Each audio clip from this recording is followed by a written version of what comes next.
College में प्रवक्ताओं की या यूं कहें एचओडी की जो नियुक्ति है वो सीधी नियुक्ति के बजाय जब प्रमोशन से उसकी नियुक्ति की गई है तो इस पर सवाल खड़े हो गए। बीजेपी के कई विधायकों ने सरकार को इसकी शिकायत की है, धांधली और यहां तक कि पैसे लेने की शिकायत हुई। पल्लवी पटेल ने तो 25 लाख घूस के आरोप लगाए।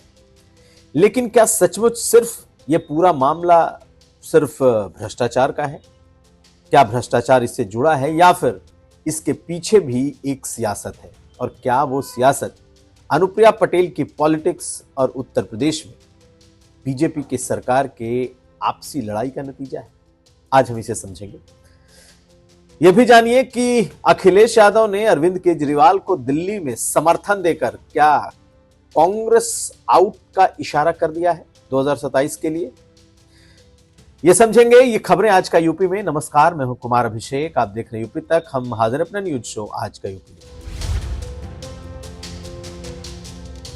तो सबसे पहले बात होगी आज उन प्रवक्ताओं की नियुक्ति या उन विभागाध्यक्षों की नियुक्ति जो कॉलेज में की गई है। 250 ऐसे विभागाध्यक्ष, एचओडी या प्रवक्ता आप उन्हें कह लें, जिनकी नियुक्ति प्रमोशन के आधार पर की गई, जबकि एआईसीटीई के नियमों के मुताबिक ये यूपीपीएससी के जरिए इस एग्जाम को होना था और इसमें भर्ती सीधी भर्ती होनी चाहिए। पे स्केल को लेकर के भी है, इसकी टेक्निकल बातें हैं। लेकिन बवाल ये खड़ा हो गया कि जब प्राविधि शिक्षा विभाग यानी कि जिसके अंदर में आते हैं टेक्निकल शिक्षा, उस विभाग में ये नियुक्तियां प्रमोशन के जरिए हुई तो फिर सवाल खड़े हो गए और सवाल कई विधायकों ने उठाए और पल्लवी पटेल ने तो पूरा मोर्चा खोल दिया। पल्लवी पटेल ने तो सरकार पर उंगली उठाई और कहा कि इसमें घूस लेकर के और बकायदा सीधी भर्ती की जगह प्रमोशन की भर्ती कर दी गई। यूं तो इशारों में पल्लवी पटेल का सीधा इशारा इस मंत्रालय की तरफ था जिसे आशीष पटेल संभालते हैं। जी हां, अनुप्रिया पटेल के पति हैं, अपना दल एस के कार्यकारी अध्यक्ष हैं और पल्लवी पटेल के निशाने पर वो थे। लेकिन सीधा निशाना लगाने के बजाय पल्लवी पटेल ने सरकार को घेरा और कहा कि इसमें 25 लाख घूस लेकर के बकायदा ये नियुक्तियां की गई। और आज बकायदा विधानसभा में उन्होंने इस मुद्दे को जोर शोर से उठाने की कोशिश की। हालांकि स्पीकर ने इस मुद्दे की इजाजत नहीं दी तो बाहर धरने पर आकर बैठ गए। लेकिन ये तो अपना दल एस और अपना दल के बीच की एक विवाद की बात है। लेकिन कई विधायकों ने मुख्यमंत्री को भी पत्र लिखा है कि तकरीबन 50 करोड़ का खर्च का राजस्व सरकार पर बढ़ेगा। जो सीधी भर्ती की जानी थी उसे प्रमोशन के आधार पर वो भर्ती की गई और इसमें कुछ जरूर खेल हुआ है। अब यह सरकार पर निर्भर करता है कि सरकार क्या इसकी जांच कराती है। लेकिन जब सवाल उठे तो सफाई देने या जवाब देने खुद आशीष पटेल सामने आए और आशीष पटेल ने बाकायदा, यूं तो बीती रात को ही उन्होंने सोशल मीडिया पर अपना पोस्ट लिखा और पोस्ट लिखकर उन्होंने ये कहा कि मेरी पूरी जांच करा ली जाए, सीबीआई से जांच करा ली जाए और अगर प्रधानमंत्री कहेंगे तो 1 सेकंड भी हम नहीं लगाएंगे और हम इस्तीफा देकर चले जाएंगे। इसमें दो बातें, एक, मुख्यमंत्री के मंत्रिमंडल में आशीष पटेल कैबिनेट मंत्री हैं और अगर उन्हें इस्तीफा देना है तो उन्हें मुख्यमंत्री को इस्तीफा देना हो, तो आखिर ये प्रधानमंत्री और गृह मंत्री कहां से आए?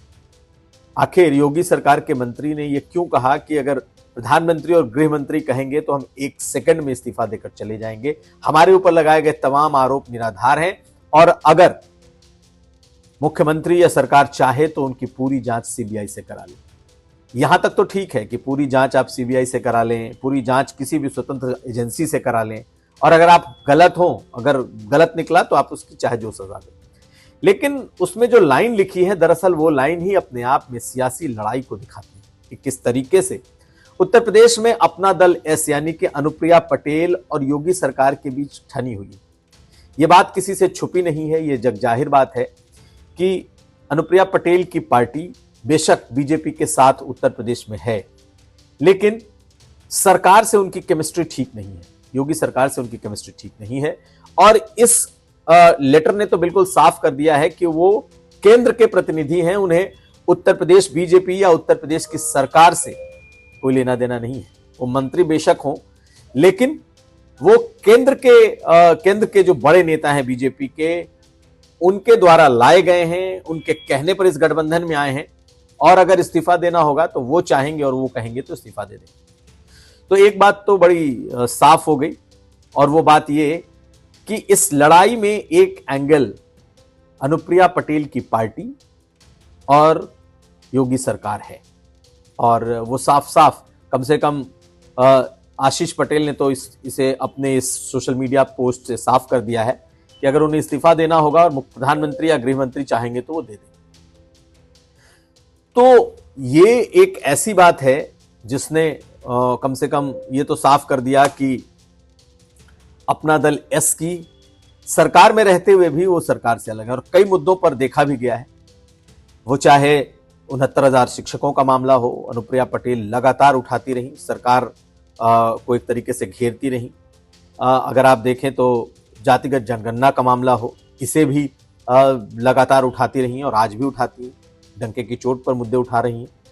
और अभी उपचुनाव के एन पहले मिर्जापुर में एक हत्या हुई थी, पटेल बनाम ठाकुर करने की कोशिश हुई, क्योंकि वहां पटेल लड़के की हत्या हुई थी और जिस पर आरोप लगा वो ठाकुर बिरादरी का। चुनाव के एन पहले जब इस मुद्दे को जातिगत रंग दिया गया तो कुछ हलकों में ये लगने लगा कि ये कहीं ऐसा तो नहीं कि इसका नुकसान चुनाव में हो जाएगा, कहीं ऐसा तो नहीं कि ये चुनाव हराने की कोई साजिश है।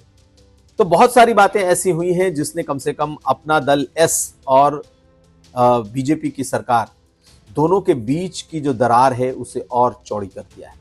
अब देखना है कि इस पर होता क्या है। क्या मुख्यमंत्री को जो कई विधायकों ने पत्र लिखे हैं इस प्रविधि शिक्षा, टेक्निकल शिक्षा वाले में जो नियुक्तियां हुई हैं उसे लेकर, क्या योगी सरकार उसमें कोई जांच के आदेश करती है या फिर नहीं? उधर आशीष पटेल का साफ कहना है कि इसमें उनकी कोई भूमिका नहीं। दरअसल इसमें इस पूरी बात की जानकारी या फिर किस तरीके से ये पूरी ये प्रक्रिया हुई है, इसकी पूरी जानकारी सरकार को थी और सरकार के प्रमुख सचिव, उन्होंने ही ये पूरी प्रक्रिया कराई है। यहां तक कि सरकार के शीर्षस्थ सूत्रों तक को ये पूरी प्रक्रिया की स्थिति मालूम थी। ऐसे में अगर जांच कराई जाएगी तो निश्चित तौर पर क्या सरकार उस जांच को कराने को तैयार होगी, ये बड़ा सवाल है। लेकिन आशीष पटेल भी आज सदन तो नहीं आए, लेकिन कॉन्फिडेंट नजर आ रहे हैं कि सरकार चाहे तो जांच करा ले। खैर, ये तो बात हो गई पूरी, लेकिन एक बात साफ हो गई कि अब कम से कम योगी सरकार, मुख्यमंत्री योगी आदित्यनाथ और अनुप्रिया पटेल की पार्टी और उनके बीच एक तलवार सी खिंच गई है। और इस घटना ने साफ कर दिया है कि ये घटना यहां पर रुकेगी नहीं, क्योंकि बहुत वक्त से दोनों के बीच बहुत कुछ पटरी पर नहीं था। अब देखना यह है कि आखिर ये मामला जाता कहां तक है। अगली खबर, तो सियासी तौर पर आज एक और बड़ी बात उत्तर प्रदेश के लिहाज से हो गई, और वह बात यह कि अखिलेश यादव ने दिल्ली चुनाव के लिए अरविंद केजरीवाल का समर्थन कर दिया और खुले मंच से उन्होंने केजरीवाल के समर्थन का ऐलान कर दिया। महिला अदालत का मंच लगा था और अखिलेश यादव और अरविंद केजरीवाल साथ साथ पहुंचे। तो आखिर इस तरीके से सीधे तौर पर केजरीवाल के साथ खड़ा होना, केजरीवाल को समर्थन करना, तब जबकि कांग्रेस पार्टी अलग लड़ रही है।